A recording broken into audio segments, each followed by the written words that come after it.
आज अंतर्राष्ट्रीय श्री रेणुका जी मेले का शुभारंभ विधानसभा अध्यक्ष कुलदीप सिंह पठानिया ने किया है और जबकि इसके समापन समारोह की बात करते हैं तो राज्यपाल इसमें शिरकत करेंगे। इस मेले में जिला सहित पड़ोसी राज्यों से भी लोग पहुंचे हैं क्योंकि ये एक धार्मिक मेला है और भगवान परशुराम अपनी माता रेणुका जी से मिलने यहाँ हर वर्ष आते हैं। मेले में लोगों की सुरक्षा, सुविधा और यातायात सहित कानून व्यवस्था बनाए रखने के लिए जिला सिरमौर पुलिस ने यहाँ पर पुख्ता प्रबंध किए हैं। इस बारे में आपको बता दें कि आज कुलदीप सिंह पठानिया मेले का शुभारंभ करने नाहन श्री रेणुका जी मेले में पहुंचे। आगे क्या कहा जरा सुनिए।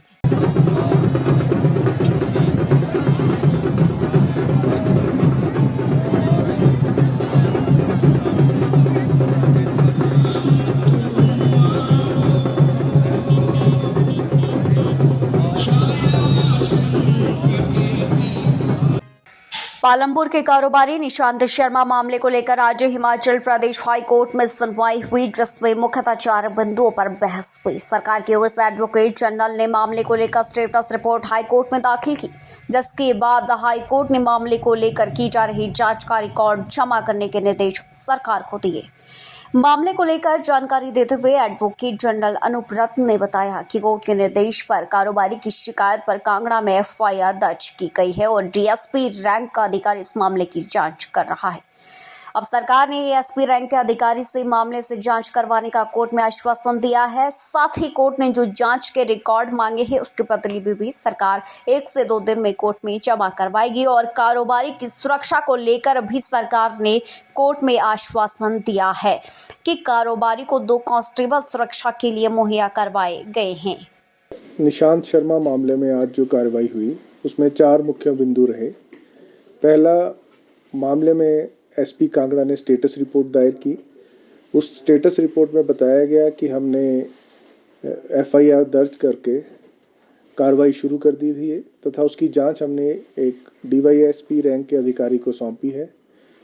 उस मामले में प्रदेश सरकार ने न्यायालय को ये अश्योरेंस दी कि हम इस मामले की जांच अब एएसपी के रैंक के अधिकारी से करवाएंगे। दूसरा, न्यायालय ने अब तक का जो जांच का रिकॉर्ड है वो मांगा, वो हमने न्यायालय के समक्ष रख दिया है और न्यायालय ने उसकी आगे का पूरी फोटोस्टेट कॉपीज मांगी है, वो न्यायालय के समक्ष 2 दिनों में सबमिट कर दी जाएंगी। तीसरा, इस मामले में निशांत की सुरक्षा को लेकर न्यायालय ने कहा कि उसमें किसी प्रकार का कोई समझौता न हो। हमने न्यायालय को एश्योर किया और स्पष्ट किया कि हमने 2 कांस्टेबल्स उनके साथ ड्यूटी पर लगा दिए हैं और भी आवश्यकता होगी तो हम इसे समय समय पर एसेस करेंगे। एसेस करने के पश्चात इस मामले में अगर उनकी सुरक्षा में और ज़्यादा पुलिस डिप्लॉय करने की आवश्यकता होगी तो वो भी की जाएगी। हिमाचल प्रदेश के मुख्यमंत्री सुक्खू ने भाजपा पर निशाना साधा। मुख्यमंत्री ने कहा कि पूर्व की भाजपा सरकार ने अपने वक्त की देनदारियां वर्तमान सरकार पर थोप दी है। पूर्व सरकार के दौरान क्रिप्टो करेंसी के नाम पर बड़ा घोटाला हुआ है, जिसमें नेता से लेकर पुलिस तक शामिल है।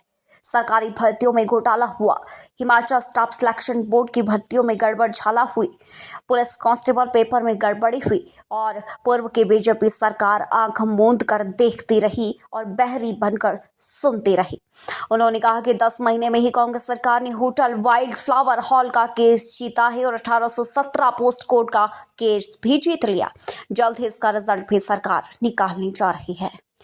मुख्यमंत्री ने कहा कि पूर्व सरकार के दौरान बिना वैलिड लीज क्रशर चलते रहे और इससे प्रदेश सरकार को नुकसान भी हुआ, लेकिन पूर्व की सरकार मौन साधी रही और अब वर्तमान सरकार पर शब्दों के बौछारें कर रही है, शब्द बाणों की बौछारें कर रही हैं। इस दौरान मुख्यमंत्री सुखविंदर सिंह सुक्खू ने पूर्व उद्योग मंत्री विक्रम सिंह के मानहानि वाले बयान पर कहा कि वह उन पर मानहानि का मुकदमा कर सकते हैं। बतौर मुख्यमंत्री तथ्यों पर बात कर रहे हैं। पहले ही कहा है कि कोई गलत नहीं होना चाहिए, किसी पर ना गलत आरोप लगना चाहिए और ना किसी के साथ आरोपी के साथ गलत होना चाहिए।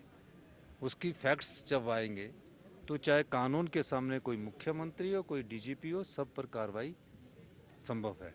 लेकिन अभी फैक्ट्स जो है वो सारे फैक्ट्स के पुलिस अध्ययन कर रही है। सर, विपक्ष कह रहा है कि 10,300 करोड़ का लोन ले लिया है और अभी तक देखिए 10,300 करोड़ का लोन तो भारत सरकार से दिलाओ ना, हम तो लेने को लिए तैयार बैठे हैं, उनको बोलो।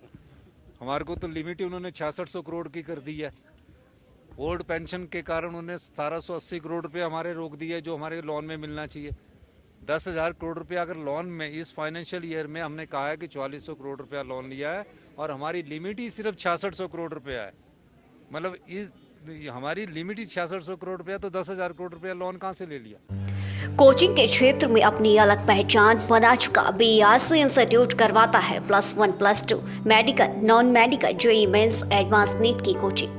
BRC इंस्टीट्यूट जाना जाता है अच्छे कंपटीशन के लिए, जहां हर साल सैकड़ों बच्चे कंपटीशन की तैयारी करते हैं और BRC का हर साल का रिजल्ट सराहनीय है। इसके लिए एक अच्छा अनुशासन, अच्छा स्टडी मटेरियल, अच्छी फैकल्टी जो BRC इंस्टीट्यूट के पास अवेलेबल है। अभी BRC में +1 +2 JEE नीट की एडमिशन चल रही है, तो आइए ज्वाइन BRC, हेल्दी BRC।